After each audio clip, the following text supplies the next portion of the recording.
So this time we need to write a new function in city location control class.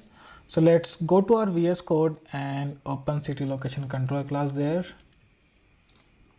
So this is our class and we are going to create a new function in this class. So it's like public. Let me close this one. Static. Again we need to return a map of string and integer, and let's copy the function name, which is get status count. In this function we need to build this map of string and integer. So we'll be writing a SQL query using aggregate functions on the location object, and then we'll be iterating over these aggregate result and we'll be building our map of string and integer. So first I'm going to declare this map. Let's call it health count map, and then let me copy this, or it should be map instead of MPA.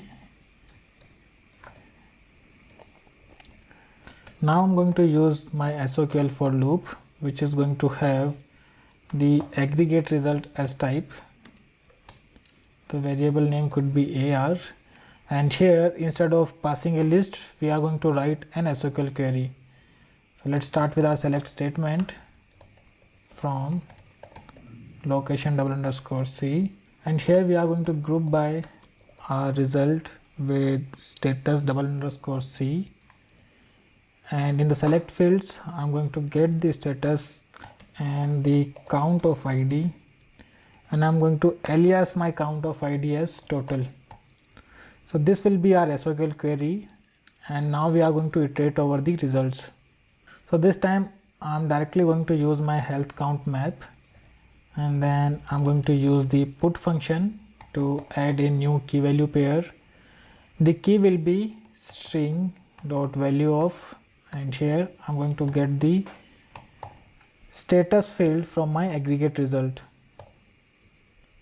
So let's copy the field name, and we are typecasting it to string.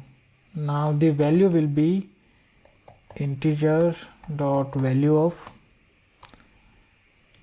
and it should be get total, because total is our alias for count aggregate function. So this should be it. In the end we simply need to return this health count map. So let's copy it.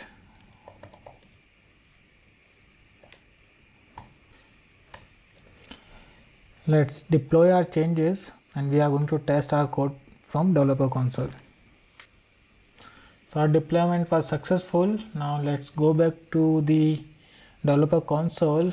Let's open the anonymous window here, and this time I'm going to call a function from city location controller class. So let's copy the name and then the function name. We don't need to supply any parameter here, and the rest of the things should work as is. Let's execute this code, and now we should get the number of locations in each health status. Let's click on debug only, and here we are getting 3 locations in green health status. We can verify it from our Salesforce org. Let's select all the records from the location object, and there are only 3 records. All of them are having green health status. We can actually modify the health status of one of the record, and then we can test it again. So I'm going to write a SQL query on the location object. Let's search location object here.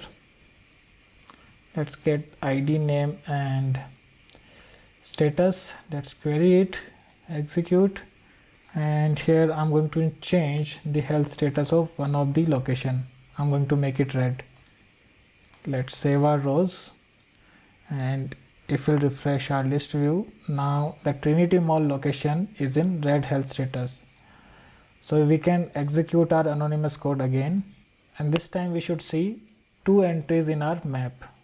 So there are 2 locations in green health status and 1 location in red health status. So that's it. I hope you loved the challenge, and try to solve this challenge on your own, and only watch these solution videos if you need some hints, as the more you solve these challenges on your own, The more you learn and the more you'll get the confidence to write the solution next time. So that's all in this video. I'll see you guys in the next video.